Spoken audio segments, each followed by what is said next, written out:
Travis Wayne did so.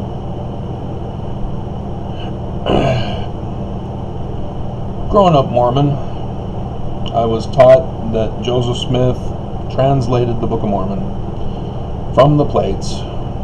Originally, back in my day, the pictures showed Joseph Smith looking over the plates as there was a curtain placed between him and Martin Harris, and Joseph would dictate the translation, and it was just a matter of reading the text and dictating it to Martin Harris, which is quite impressive as one who is a translator of the ancient languages as well, because I can't do that.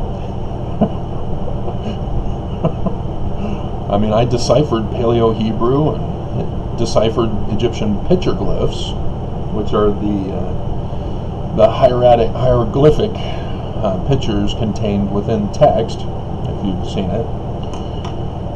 I know you have, because the facsimiles are petroglyphs. And so my method of translating is different than how I was taught Joseph Smith translated. Well, it turns out that the church was lying to me and other Mormons in that day, because some historian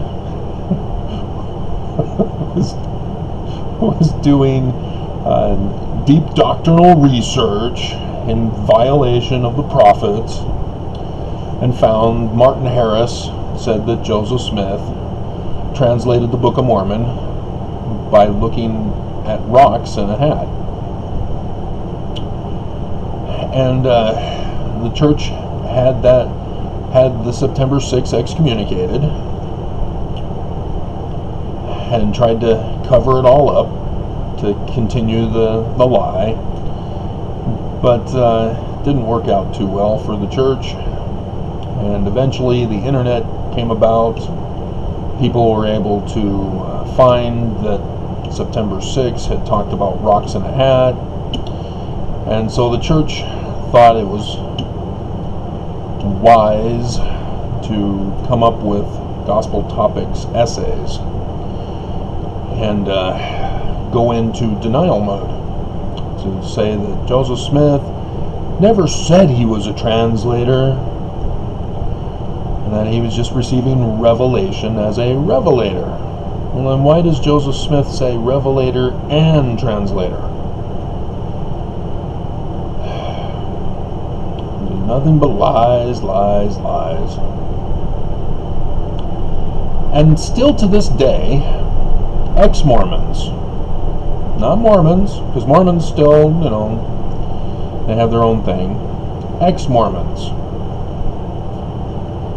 to this day, still believe in the cover-up lie that Joseph Smith is the author of the Book of Mormon. And you get popular people like John DeLynn who says, oh, he was Captain Kidd, Joseph Smith loved the books, and we can find the influence of Captain Kidd in the Book of Mormon. That's the source document. There you go. Very few people now are clinging to the view of the Hebrews, though I think John DeLynn also did that one too.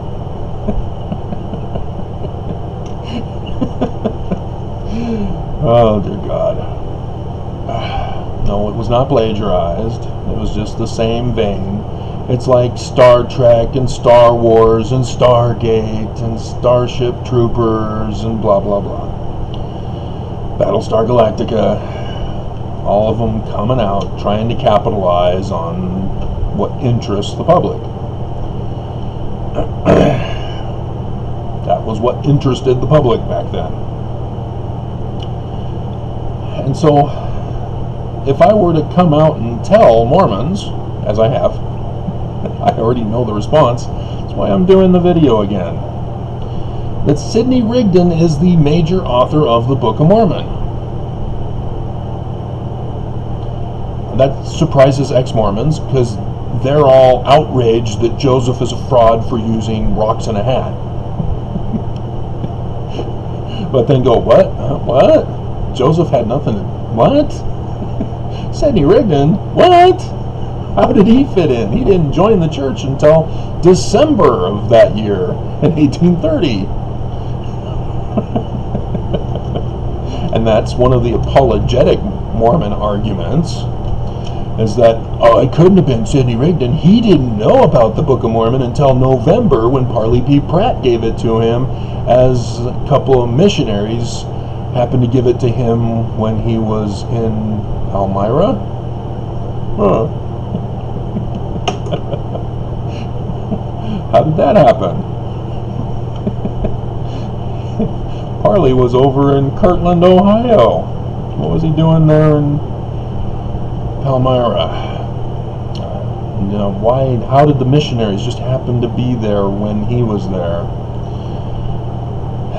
If you don't know about plausible deniability, and Mormon apologists don't want Mormons to know about plausible deniability,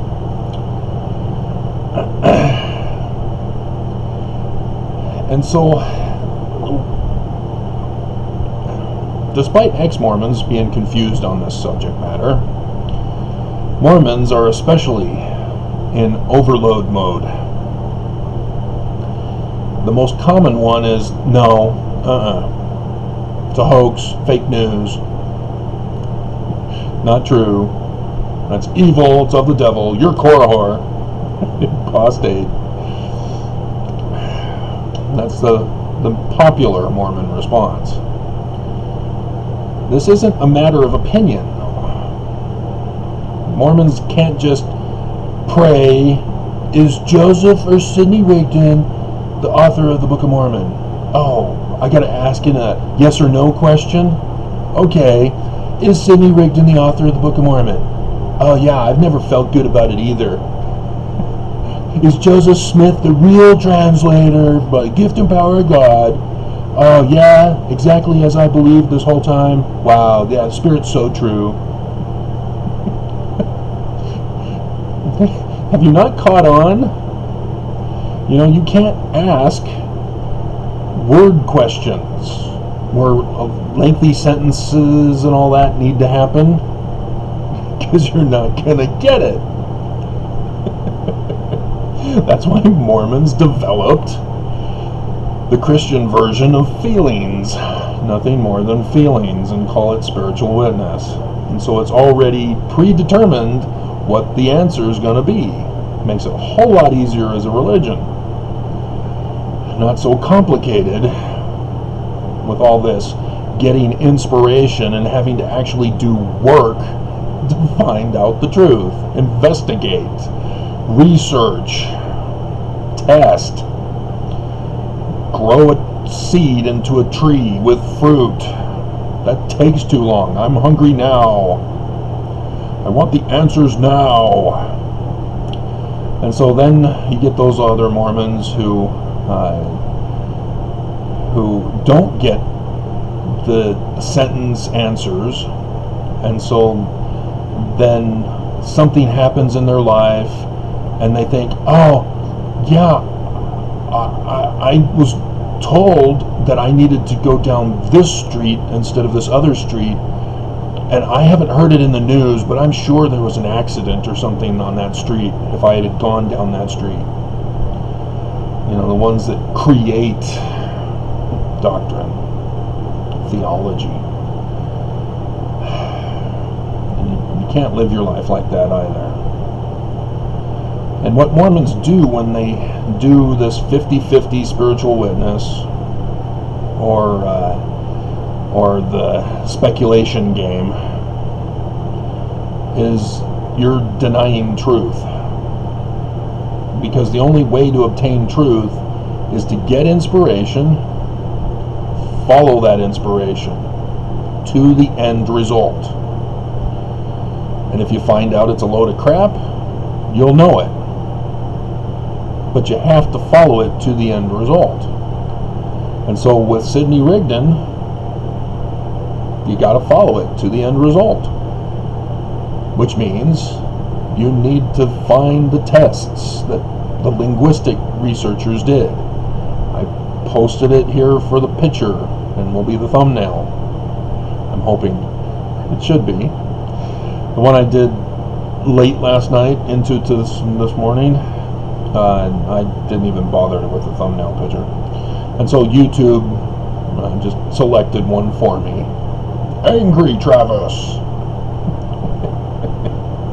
I think I was supposed to title it Mormons Defend Mormonism.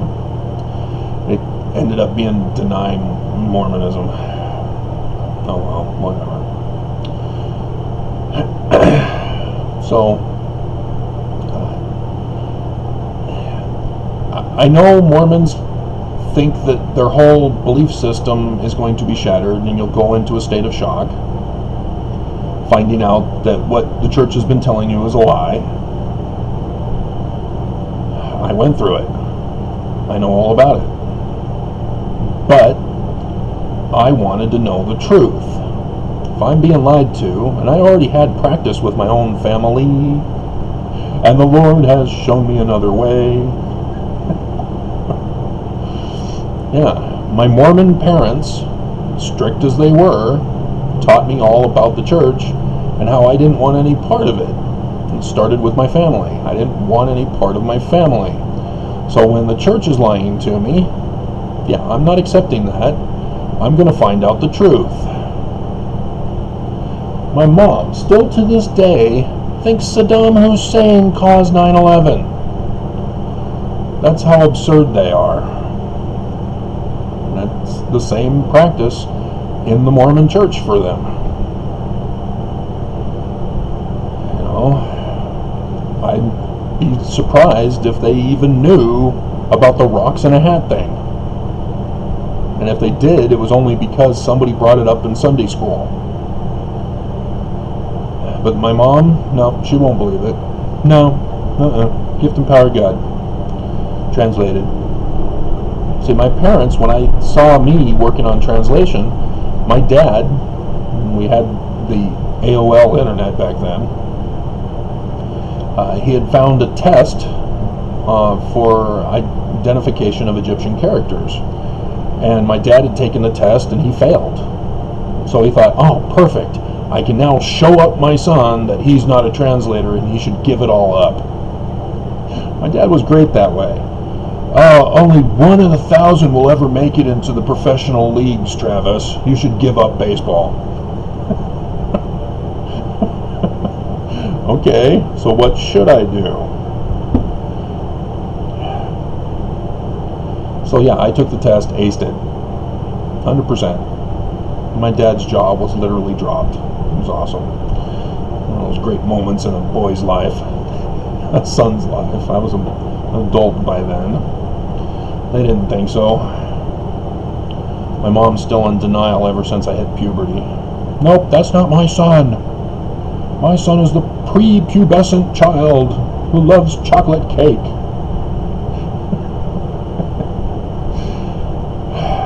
Anyway, so yeah.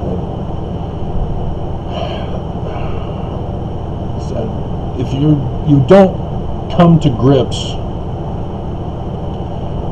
with truth, then you're not even ready for me to explain the real history of the church. And that's what this is all about.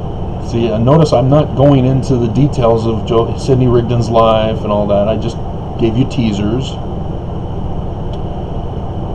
But that's what happens when you accept the truth and confirm it. Produce the fruit.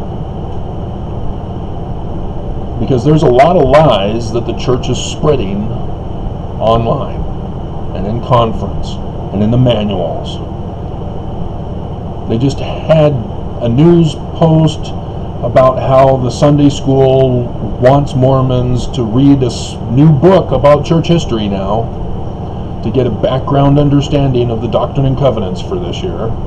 You know, we're already into May, too late.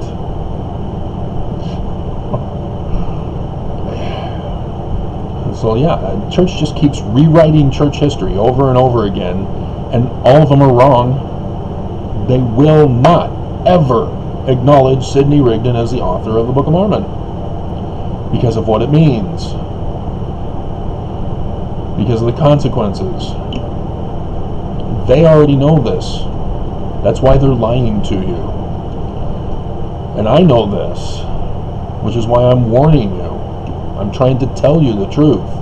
And I get nothing but hate from the YouTube employees down to the church wanting me assassinated.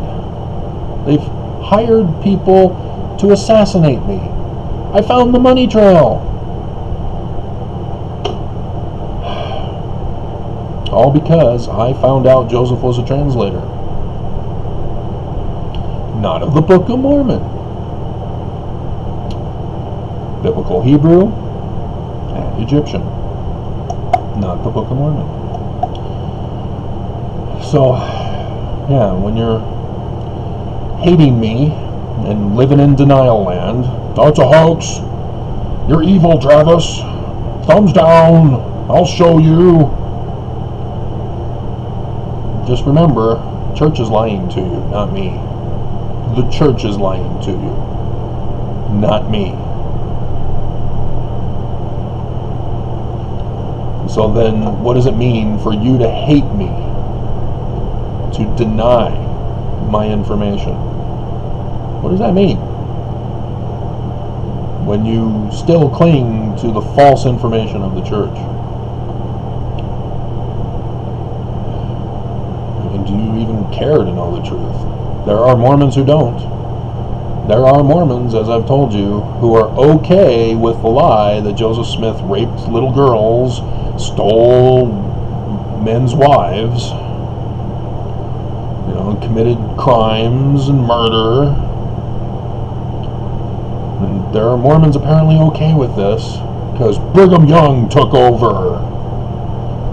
And thus the trap that I've been warning you about. Brigham Young's the bad guy who lied about Joseph Smith to convince people to follow him.